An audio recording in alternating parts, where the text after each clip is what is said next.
You know you gotta pay for that, right? Hey, come on. Not okay! So, in this film, will we see a different side of Charles? Maybe something we haven't seen before? Not only will you see a different side of Charles, you'll see a transformed Charles. The controlled, intelligent, sensitive, intellectual has being replaced by a scatterbrained, crazy, physically fragile, and highly dangerous individual that one could ever imagine that Charles Xavier would become a dangerous member of society is unthinkable. But here he is, putting the world at risk. And can you talk about the evolution between his relationship with Logan and himself? Yes. From the very beginning, Charles always had a caring relationship with Logan. He knew everything about Logan's past, how he came about, what had been done to him, the misery and agony of that, and he always felt a protectiveness towards Logan. Logan has always been a difficult personality, independent, sometimes aggressive, sometimes mean-spirited and hostile, but essentially with his heart in the right place. Now there has been a turnaround, and the carer is Logan, and the vulnerable, weak, fragile one is Charles. And as I said, not only vulnerable, but very dangerous. Ooh, I'm excited to see. Can you tell me what you hope that fans will take away from the film? What they'll be thinking about afterwards? Well, our primary duty, no matter what we're doing, is to entertain. But entertaining can have all kinds of aspects to it. There are themes within this film which some people have already identified as being a contemporary commentary on present-day society, particularly in Europe and the United States. I don't think that was the overt intention of the producers and the writers of this movie. It has unfortunately come about that way. But yes, there is some instruction in this movie. There are warnings contained within this movie. And if they are listened to in any way whatsoever, then not only have we perhaps entertained, but we've also been of benefit. And finally, can you tell us what it was like working with James Mangold and the rest of the cast? I'd only done one day's work with James in the past. Ian McKellen and I shot a one-day short little brief scene as a fill-in for the first Wolverine movie. But I met with James very, very early on in the process, and enjoyed that, I think 2-3 hour conversation that we had about the screenplay and about the character of Charles, and particularly about his disintegration. I loved working with James. He is a craftsman. He knows filmmaking so well. He knows, on the one hand, exactly what he wants, but I have never before worked with a director who is so open to other possibilities, to input, I'm sorry, from his cast, to bringing up the unexpected, even at times inviting us to improvise, and which is something that always appeals to me. And some of those little improvisations actually made it into the film. With the cast, well, the X-Men are reduced now to 2 in this film. And to have such a close relationship with Logan, with Hugh Jackman, was a delight, as it has been for 17 years. So how does it feel to join the cast of this established and now legendary franchise? I guess, you can sing pretty good, huh? I would hope, yeah. Yeah, I mean, I'm beyond flattered, and it's a privilege. It really is a privilege. And what was it like working with James Mangold and the rest of the cast? A treat. Yeah.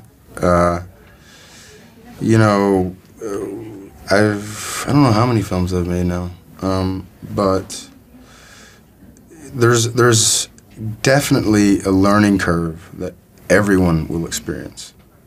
You know, I was in drama school for a while. That was then. You know, the work that I do now is now.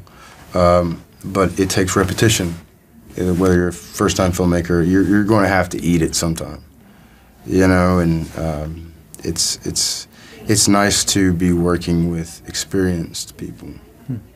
Definitely. And what do you hope that fans will take away from the film or be thinking about afterwards? Well, hopefully they'll want more out of this demographic now. I think this is going to be, I think it's going to shatter a lot of, I hope it does. I hope it shatters a lot of, you know, this demographic. It's like, you know, building falls on you.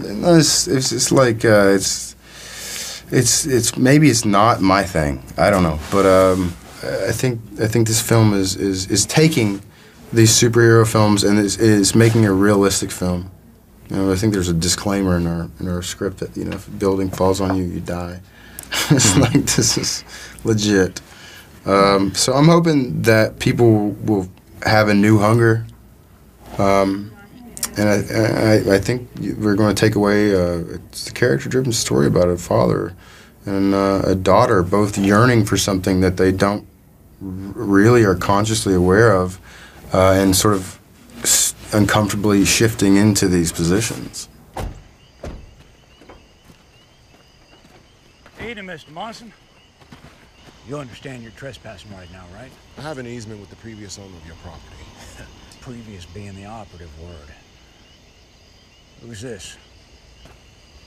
Just a guy telling you to get back in your nice truck and go play okey dickhead somewhere else. Hey, Carl. It looks like Mr. Monson hires some muscle. Looks that way. He's a friend of mine. Friend with a big mouth. I hear that a lot. And you probably hear this, too. More than I'd like. And you know the drill. I'm gonna count to 3, and you're gonna start walking away. I got rights to this one. 1. I have a lawyer now. 2. 3. You all right, boss? You know the drill. Get the hell out of here. Great. So the first question is, will we see a different side of Logan that has never been seen before? I think our goal in this film was to try and go intimate with Logan, to try and go deep, and in that way to try and get to the very things that scare him most, which aren't villains and aren't the end of the world or his own life, but intimacy, love, connection with others. At the same time, the other side of Logan I think you're going to get to see is just slam-bam action like you haven't seen, just bloody, intense, brutal fight sequences and action sequences. A, because of our rating, and B, because it was our goal to just try and do something that felt grittier and more real. Great. So on that note, what are some of the references or inspirations for the cinematic feel of this film? I think mostly Westerns. I think that to me, the kind of economy of this film, the kind of road trip, it's kind of a ride across the range in a pickup truck as opposed to horseback, if you will. But it's a real journey film. It's a road picture. We travel from the Mexican border all the way to the Canadian border. And I think Westerns are the real template for a lot of what we do. And what do you hope or think that fans will be thinking about after seeing the movie? Well, I hope they're wrestling with the power of this character. I think the whole point of making the film was to really help you feel the weight and iconic nature of this character, his unique character in the world of superheroes, his reluctance, his hesitance, his own modesty, his incredible rage, and yet tender heart at the same time. I think there's so many interesting aspects to this character. I just wanted to get as much out of the way so we could go as deep with him as we could. And can you talk a little bit about his relationship, Logan's relationship to other characters, specifically Charles? Well, this film sets him up in a very real way as both a caretaker for his father figure if not his father, in Charles Xavier, who's got a degenerative brain disease and is living with Logan just south of the border in an abandoned smelting plant. And into their world comes this little girl who turns out is Logan's daughter. So you've got this character who hates intimacy and doesn't want to be responsible for anything, who suddenly is on the road and caring and protecting for an 11-year-old girl and a 95-year-old man. So can you tell us a little bit about Logan in this film and if we'll see a different side of the character? Oh, yeah. I think the whole film feels different in tone, character-wise, than any of the others. And that was sort of our goal. I didn't want it to feel like the final chapter of a saga, but a whole fresh new thing, stake some new ground. And Logan in this film is more human, hence the title. He's sick. He's healing. His powers are dwindling. He's vulnerable. He's also looking after an aging father figure in Charles Xavier and hiding him out. He's under stress. He doesn't have money. He's a limo driver trying to earn enough bucks to buy the meds that Charles needs. And there's some very sort of mundane, very normal, everyday kind of stuff going on. But clearly he's checked out. He's at the bottom.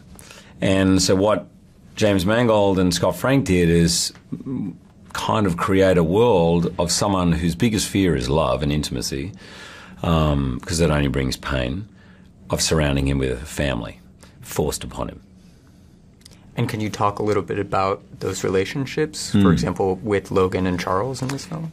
So Charles has got dementia. Charles Xavier, who's been a father figure mentor, probably understands him and knows him best. Because he's a closed book, Logan. So he quips and he's tough and all that. But Charles knows where he comes from, knows his background, and knows the demons he's fighting. So he knows him. And whereas in this one, the tables are turned a little bit because he has dementia. So he's confused and he's vulnerable and he's angry and he's all many different things, childlike and then quite abusive, and Logan just sort of is in that carer role of taking care day in and day out and also keeping him hidden from authorities. So it's a great dynamic. It was great fun to play it with that, my great friend and one of the great actors I've ever met. The young girl who is created from DNA, and it becomes clear that DNA might very much resemble my own, which was stolen. So it's not like he chose to have a daughter or anything like that. But he's confronted with genetics very similar to his own and a task to rescue, save, protect her. He doesn't want that task. And he pushes away for as long as he can. But that relationship between those two characters, so the father-daughter, is, I think, very strong. And this young girl, Daphne, who plays that part, is absolutely astonishing. And do you have any hopes for what the fans will take away or be thinking about after having seen the film? My goal from this, because I talk to fans every day of my life, every second day at least, for the last 17 years, is that every one of them, because I know they know it and they say it to me all the time, but after they see this movie, they say, that is the Wolverine movie we've been waiting to see. So that's my hope, that's my dream. And that was the guiding star, really, to making this movie.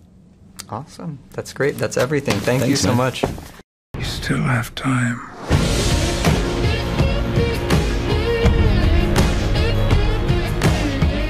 2 days on the road, only one meal and hardly any sleep. She's 11, I'm fucking 90. Bu videoyu beğendiyseniz beğenip paylaşarak bize destek olabilir. Beğenmediyseniz beğenmedim tuşuna basabilirsiniz. Kanalımıza abone olup yanındaki çan işaretini tıklayarak bu kanalın bildirimlerini bana gönder demeyi unutmayın. Destek vermek için mağazamıza uğrayabilirsiniz. Görüşürüz.